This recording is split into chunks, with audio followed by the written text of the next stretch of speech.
So ఇక్కడ ఒక చాలా పెద్ద ప్రశ్న ఉంటుంది అనమాట. 10th class SSC secondary school certificate తర్వాత మనం ఏం చేయాలి? సో ఇంటర్మీడియట్ జాయిన్ అవ్వాలా? వొకేషనల్ కోర్సెస్ కూడా ఉంటాయండి. వొకేషనల్ కోర్సెస్లో పాలిటెక్నిక్, ఐటీఐ, అగ్రికల్చర్ ఇలాంటివి కొన్ని ఉంటాయి. ఇంటర్మీడియట్ చాలా క్రూషియల్ ఏజ్.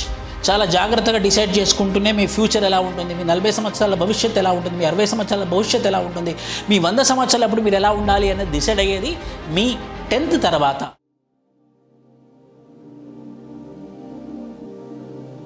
అందరికి నమస్కారం. మన ఆంధ్రప్రదేశ్ పిల్లలు, తెలంగాణ పిల్లలు 10th క్లాస్ రిజల్ట్స్ వచ్చాయి, మనకు తెలిసిందే. 10th క్లాస్ పాస్ అయినటువంటి విద్యార్థులందరికీ కూడా నా శుభాకాంక్షలు. ఎవరైతే కొంచెం ఇంప్రూవ్మెంట్ కోసం ట్రై చేస్తున్నారో వాళ్ళకి ఆల్ ద బెస్ట్. సో ఇక్కడ ఒక చాలా పెద్ద ప్రశ్న ఉంటుంది అనమాట. 10th class SSC secondary school certificate తర్వాత మనం ఏం చేయాలి, ఏమేమి ఉంటాయి అనేవి అవగాహన ఉండదు పెద్దగా. అందుకే మన ముందు ఉన్నటువంటి చాలా పెద్ద ప్రశ్న ఏంటంటే వాట్ నెక్స్ట్, ఏం చేయాలి నెక్స్ట్. సో దాని మీద నేను మీకు కెరియర్ పాత్ ఇవ్వడానికి మీ ముందుకు వచ్చాను. నా పేరు విష్ణువర్ధన్. నేను B Tech, M Tech, LLB, LLM and MA in anthropology, పిహెచ్డీలో పర్సూ చేస్తున్నాను. విష్ణు ఐఏఎస్ అకాడమీకి డైరెక్టర్. నియర్లీ 158 మంది ఐఏఎస్, ఐపీఎస్, సివిల్ సర్వెంట్స్ అవ్వడానికి నా మెంటర్షిప్ ఉపయోగపడ్డది. వాళ్ళు ఎంతోమంది వాళ్ళు సొంతంగా టెస్టిమోనియల్ చెప్పారు. సో ఒక అపారమైనటువంటి 15 సంవత్సరాల టీచింగ్ ప్రొఫెషన్లో అది కూడా civil services, highest examination in the country, ఆ సివిల్ సర్వీసెస్ ఫ్యాకల్టీ లాగా ఉన్నాను. కాబట్టి నా సుదీర్ఘమైనటువంటి అనుభవంతో 10th తర్వాత ఏమేమి చేయొచ్చు అన్న దాని మీద నేను ఒక సెషన్ అన్నమాట ఇది. సో ముఖ్యంగా మీరు ఫోకస్ చేయాల్సింది ఏంటంటే, సో 10th అయిపోయింది మనది. 10th క్లాస్ అయిపోయిన తర్వాత మనం ఏం చేయాలి, 10th తర్వాత మనం ఏం చేయాలి? ఈ ప్రశ్నకి జవాబు ఇంటర్మీడియట్ జాయిన్ అవ్వాలి. సో ఇంటర్మీడియట్ జాయిన్ అవ్వాలా? వొకేషనల్ కోర్సెస్ కూడా ఉంటాయండి. వొకేషనల్ కోర్సెస్లో పాలిటెక్నిక్, ఐటీఐ, అగ్రికల్చర్ ఇలాంటివి కొన్ని ఉంటాయి. అవేంటో కూడా చెప్తాను నేను. సో ఇంటర్మీడియట్ కంటిన్యూ చేయాలా, పాలిటెక్నిక్ చేయాలా, ఐటీఐ చేయాలా, వీటన్నిటి మీద సుదీర్ఘమైనటువంటి ఎక్స్ప్లెనేషన్ నేను ఇస్తాను. సో ఫస్ట్ ఇంటర్మీడియట్ చెప్తాను, తర్వాత వొకేషనల్ కోర్సెస్ చెప్తాను. ఇంటర్మీడియట్ కోర్సెస్లో మీకు తెలిసిందే, ఇంకొంచెం డీటెయిల్గా చెప్తాను నేను. ఎంపీసీ ఉంటుంది, బైపీసీ ఉంటుంది, చాలా పాపులర్. ఇవి కాకుండా ఎంఈసీ ఉంటుంది, సిఈసీ ఉంటుంది, హెచ్ఈసీ ఉంటుంది అనమాట. సో ఇంటర్మీడియట్ స్థాయిలో మనకి 5 ప్రోగ్రామ్స్ ఉంటాయి ఇంటర్మీడియట్ ద్వారా వెళ్ళినప్పుడు. వొకేషనల్లో ఏంటి కూడా చెప్తాను. సో ఒకటి డిస్కస్ చేస్తాను. ఫస్ట్ ఇప్పుడు మీరు కనుక ఎంపీసీ తీసుకున్నట్టయితే అది maths, physics and chemistry. MPC తీసుకుంటే ఏంటంటే మీరు ఇంజనీరింగ్లోకి వెళ్ళొచ్చు. అంటే ఐఐటి రాయొచ్చు, IIIT రాయొచ్చు, ఐఐఎస్సిటి రాయొచ్చు, ఎంసెట్ మన తెలంగాణ కానీ ఆంధ్రప్రదేశ్ కానీ ఈఏపీ సెట్ రాయొచ్చు, లేకపోతే కొన్ని కేసెట్ రాయొచ్చు, తమిళనాడు సెట్ రాయొచ్చు. సో ఇంజనీరింగ్కి వెళ్ళాలనుకునే వాళ్ళందరూ కూడా ఎంపీసీ తీసుకుంటారన్నమాట. దాంతోపాటు ఎన్డీఏకి వెళ్ళాలనుకున్నారనుకోండి, నేషనల్ డిఫెన్స్ అకాడమీలోకి వెళ్ళాలనుకున్న వాళ్ళు కూడా ఎన్డీఏ వాళ్ళు ఎంపీసీ వాళ్ళై ఉండాలి. అప్పుడు మనం ఆర్మీ, నేవీ, ఎయిర్ ఫోర్స్ వీటిలలోకి వెళ్తామన్నమాట. అది ఎన్డీఏ, నేషనల్ డిఫెన్స్ అకాడమీ, ఇక హైయెస్ట్ అనమాట. ఎలా మనకు ఐఏఎస్ కలెక్టర్ ఎలానో అలా డిఫెన్స్ ఫోర్సెస్లో లెఫ్టినెంట్ కావచ్చు, మనము ఆర్మీ జనరల్ దాకా కావచ్చు అనమాట ఎన్డీఏ ఎగ్జామ్ రాస్తే. అదే కాకుండా మర్చెంట్ నేవీ ఉంటుంది అనమాట. మనకు తెలుసు షిప్స్, కమర్షియల్ షిప్స్ పోతూ ఉంటాయి, ఈ సముద్రాల మీద షిప్స్ పోతూ ఉంటాయి కదా. ఒక్కొక్కసారి 2 లక్షలు 3 లక్షలు ఉంటుంది. ఆ మర్చెంట్ నేవీలోకి వెళ్ళాలన్నా కూడా ఎంపీసీఏ చూస్తారు. కమర్షియల్ పైలట్, మనం కనుక కమర్షియల్ పైలట్, నాకు పైలట్ కావాలని ఉంది, ఏరోనాటికల్ ఇంజనీర్ కావాలని ఉంది, నేను పైలట్ అయ్యి ఏరోప్లేన్ని నడపాలని ఆశ ఉన్న వాళ్ళందరూ కూడా ఎంపీసీ. సో ఎప్పుడైతే ఎంపీసీ తీసుకుంటామో మనం engineering, NDA, merchant navy, commercial పైలట్కి యూజ్ అవుతుంది. అదేవిధంగా ఎంఈసీ తీసుకున్నాం అనుకోండి, maths, economics and commerce. Maths, economic and commerce. Chartered accountants ఉంటారు కదా, మనం సిఏ కావచ్చు అనమాట, చార్టెడ్ అకౌంటెంట్. బీకామ్ చేయొచ్చు, బీబీఏ చేయొచ్చు, ఎంబీఏ చేయొచ్చు, మేనేజ్మెంట్లోకి వెళ్ళొచ్చు. ఎంఈసీ తీసుకుంటే ఏంటంటే మేనేజ్మెంట్లో బాగా పర్ఫామ్ చేయొచ్చు. ఎందుకంటే ఇక్కడ మన కామర్స్ ఉంది, ఎకనామిక్స్ ఉంది. కాబట్టి మీకు ఎంబీఏ, బీబీఏ, ఎంసీఏ, బీసీఏ లాంటి కోర్సెస్ చాలా ఈజీ అవుతాయి. బ్యాంకింగ్ జాబ్స్, బ్యాంకింగ్లో మీరు కామర్స్ అండ్ ఎకనామిక్స్ ఉంటాయి కాబట్టి బ్యాంకింగ్ జాబ్స్ అప్లై చేయొచ్చు.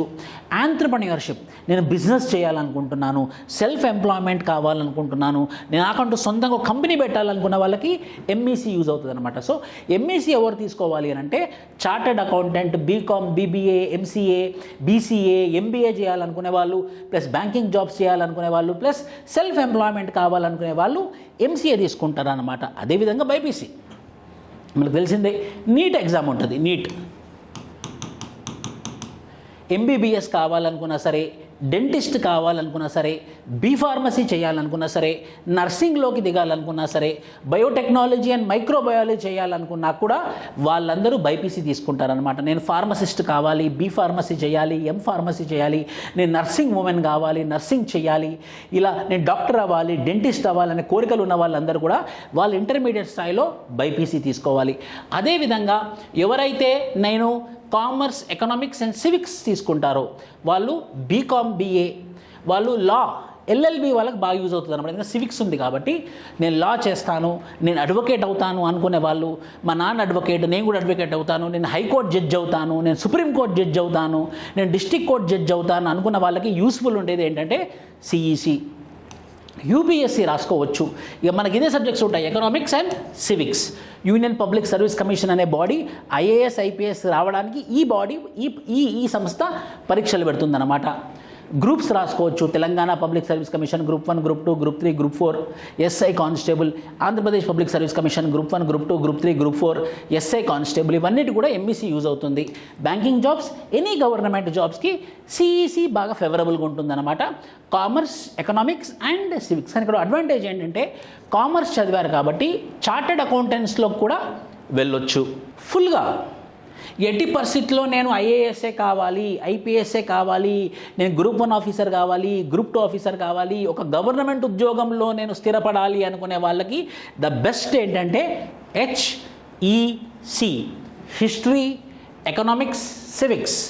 యూపీఎస్సీలో ఐఏఎస్, ఐపీఎస్, ఐఆర్ఎస్ లాంటి ఎగ్జామ్స్, సంకీర్త్ ఐపీఎస్ ఆఫీసర్ మా స్టూడెంట్, ఉమాహారతి ఐఏఎస్ ఆఫీసర్, వీళ్ళందరూ యూపీఎస్సీ రాసి ఐఏఎస్, ఐపీఎస్ లాగా మారారన్నమాట. అదేవిధంగా వాళ్ళు ఏం తీసుకున్నారు, HEC తీసుకుంటారు వాళ్ళు, హిస్టరీ, ఎకనామిక్స్ అండ్ సివిక్స్. గ్రూప్స్లోకి వెళ్ళొచ్చు, మనం టీచింగ్ ఫీల్డ్లో కూడా వెళ్ళొచ్చు, జర్నలిజంలోకి వెళ్ళొచ్చు, సోషల్ సర్వీస్ అండ్ సోషల్ వర్క్లో కూడా వెళ్ళొచ్చు అనమాట ఈ HEC వాళ్ళు. సో ఎక్స్క్లూజివ్గా గవర్నమెంట్ జాబ్లోనే మా పిల్లాడు, మా అమ్మాయి సెటిల్ అవ్వాలని కోరుకునే వాళ్ళు ఇంటర్మీడియట్ స్థాయిలో HECలో జాయిన్ అవుతే బాగుంటుంది. వొకేషనల్ కోర్సెస్ ఉంటాయండి. వొకేషనల్ కోర్సెస్ అంటే ఫర్ ఎగ్జాంపుల్ ఐటీఐ బెస్ట్ ఏంటి, ITI industrial training institute, like mechanic, drill man, like electrician, ఇవన్నీ కూడా ఐటీఐ. 10th తర్వాత మనం ఐటీఐలో జాయిన్ కావచ్చు. Diploma, polytechnic, through polytechnic courses, diploma courses, hotel management చేయొచ్చు, నర్సింగ్ అసిస్టెంట్, ఒక ఎలక్ట్రీషియన్ కావాలి, ఎలక్ట్రానిక్ మెకానిక్ కావాలి, అగ్రికల్చర్లోకి వెళ్ళాలి, నేను అగ్రికల్చర్ ఇంజనీర్ కావాలి, అండ్ కంప్యూటర్ సైన్స్లో నేను నిష్ణాతుని కావాలనుకునే వాళ్ళు ఈ వొకేషనల్ కోర్సెస్లో ఏమవుతుందంటే స్పెషలైజ్డ్గా హార్డ్వేర్, అన్ని హార్డ్వేర్లోకి అనమాట, సాఫ్ట్వేర్లోకి రాము, హార్డ్వేర్లోకి వెళ్తామన్నమాట. ఈ వొకేషనల్ కోర్సెస్ చేస్తే ఏంటి బెనిఫిట్ అంటే ఇమీడియట్గా జాబ్ వస్తుంది. 10th తర్వాత ఐటీఐలో కనుక జాయిన్ అవుతే 1 yearలో ఐటీఐ అయిపోతుంది, 2 yearsలో దాంట్లో అడ్వాన్స్మెంట్ అయిపోతుంది, ఏదో ఒక జాబ్ వచ్చేస్తుంది. డిప్లొమా చేసామనుకోండి 3 years, 10th తర్వాత ఏదో ఒక జాబ్ వస్తుంది, ఏదో ఒక సెటిల్మెంట్ వస్తుంది, ఏదో ఒక రియల్ టైం ఫీల్డ్ వర్క్లో పనిచేస్తాం కాబట్టి మనకు నాలెడ్జ్ వస్తుంది. కాబట్టి చిన్న షాప్ వచ్చి ఏదో ఒకటి పెట్టుకొని లేకపోతే ఏదో ఒక చోట పనిచేసి మనకి ఏదో కాస్తో కూస్తో మనము డబ్బులు సంపాదించే పరిస్థితిలోకి వెళ్తాము వొకేషనల్ కోర్సెస్ చేస్తే. ఈ విధంగా ఏ విద్యార్థి అయినా కూడా తన 10th తర్వాత ఏం చేయాలంటే ఇవి ఫాలో అయితే సరిపోతుంది. ఇంకా మీకు ఏమైనా అనుమానాలు ఉన్నా, మీకు ఇంకా ఏమైనా ప్రశ్నలు అడగాలన్నా కూడా మాకు మీరు ఫోన్ చేయొచ్చు. మా నంబర్ వచ్చేసి 9000400939. మీకు ఫ్రీగా గైడ్ చేస్తాం మేము. సో పిల్లలారా, ఇంటర్మీడియట్ చాలా క్రూషియల్ ఏజ్. చాలా జాగ్రత్తగా డిసైడ్ చేసుకుంటూనే మీ ఫ్యూచర్ ఎలా ఉంటుంది, మీ 40 సంవత్సరాల భవిష్యత్తు ఎలా ఉంటుంది, మీ 60 సంవత్సరాల భవిష్యత్తు ఎలా ఉంటుంది, మీ 100 సంవత్సరాలప్పుడు మీరు ఎలా ఉండాలి అనేది డిసైడ్ అయ్యేది మీ 10th తర్వాత. సో జాగ్రత్తగా చూస్ చేసుకుంటారని కోరుకుంటూ జై హింద్.